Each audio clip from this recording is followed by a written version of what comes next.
Hey guys, welcome to the channel. My name is Evans, and in today's video I just want to quickly show how you can get your colors to pop and still look very natural in Photoshop with a few clicks. So without wasting your time, let's just jump into Photoshop right away and get started. Okay, so here we are in Photoshop and I have this image open. This is a simple snapshot that I took, and there's nothing special about it, but I just wanted to use this as an example because it has a little bit of different tones and colors that we can try to get it to pop in Photoshop.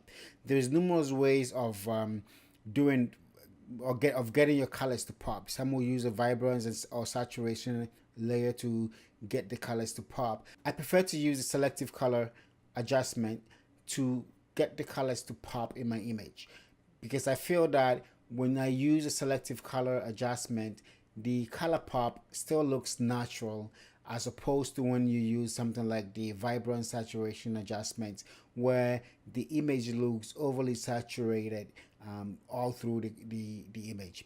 So let's go in here and quickly show how I get this done. First off, I'm going to make a duplicate of this layer. And with the duplicated layer, I want to go down here and click on the adjustment icon and bring up selective color adjustment. And with the selective adjustment open, I'm going to go in here and I'll start off with the reds. So basically what I want to do is I want to make sure that I boost up each and every individual color channel so that the colors in the image will stand out and pop almost the same way, while still looking natural. So with the reds, I want to I want to increase the reds in this image. However, if you look down here, I don't have a slider for red, but I have cyan, I have magenta, I have yellow, and for the blacks, we can leave the blacks alone for now. But the neat thing you need to understand is that when we talk about CMY, which is cyan, magenta, and yellow, these colors are opposites of RGB. So cyan is the opposite of red, and magenta is the opposite of green, and yellow is the opposite of blue. So for me to get red, I basically have to decrease the cyans, and whilst I decrease the cyans, the reds in the image increases. So that's it for the red channel. We're going to go down and bring up the yellows. And the yellows, we have the yellow slider here. So to increase the yellows, we're just going to take it to the opposite side, 100%. We're going to go down, bring up the greens. And we don't have greens, but we know that RGB is the opposite of cyan, magenta, and yellow. So RGB means magenta is the opposite of green. So we're going to take the magenta slider and we're going to decrease the magentas. As we decrease the magentas, you will see that the greens are increasing, or we are pushing up or increasing the greens in the image. We're going to do the same thing for the cyans.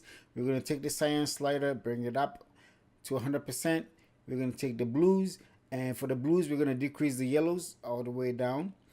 And we're also going to take the magentas, and we're going to boost the magenta to 100%. So that's it. This is done. And if you look down, if you go down here and we click on it, this is the before, straight out of camera. This is the after with the color pop using the selective color adjustment applied. So here we go, before and after, before and after. You can see the colors popping up. You can actually see all these little brown colors in the image coming out, whereas the before you wouldn't really see them, but now they are coming out. The colors are popping up fine. If this is too much for you, you can take the opacity slider and bring the effect down, as you can see. If this is not enough, what you can do is duplicate this layer, Command J. Now you have that stacked up in two. You can then group them up and turn it off, before and after, before and after. So that's it. You can do this. So, but the next step, I'm going to show how you can actually make this very simple for the next image that you edit.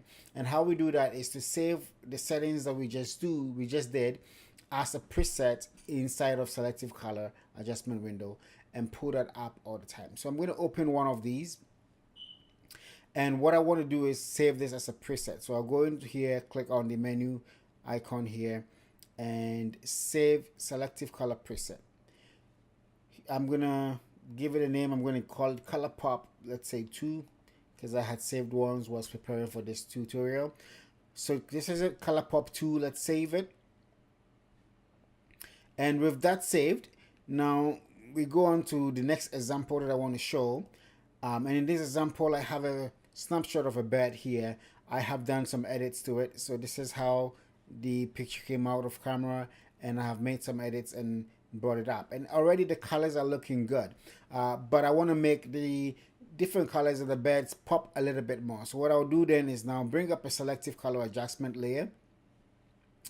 And since we already saved the settings we did the last time as a preset, can easily come here in the presets window here, dialog, and just select the color pop 2 preset that we just created. And right away you can see how it brings out the color and makes the colors more vibrant in this image. So if you look, this is the before and this is the after, before and after.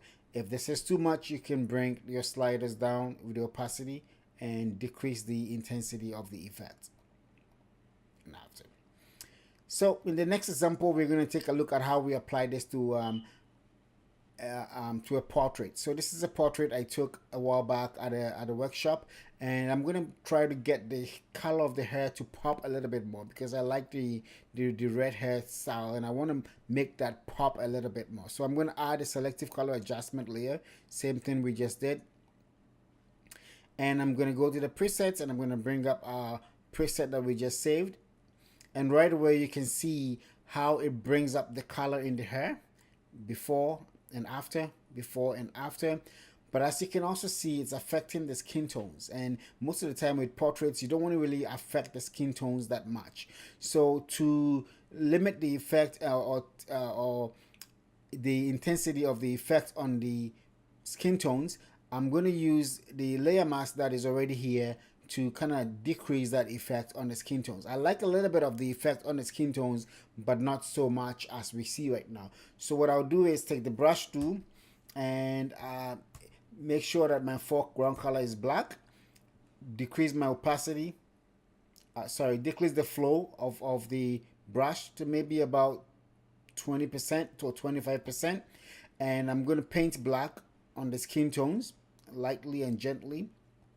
And just by that, I have reduced the amount of the effect that is applied to the skin tone. So we can take a look before and after, before and after. And as you can see, it's affecting the hair more than it's affecting the skin tones. And if we want to decrease the overall intensity of the effect, you can still do that using the opacity slider here to adjust the intensity of the effect. So that's how you do it to get your colors to pop in a natural way using selective color inside of Photoshop. If you enjoyed this video, please consider subscribing, consider giving me a thumbs up for the video, and ring that bell button so you get notified whenever I release a new video. So as usual, keep creating and stay blessed.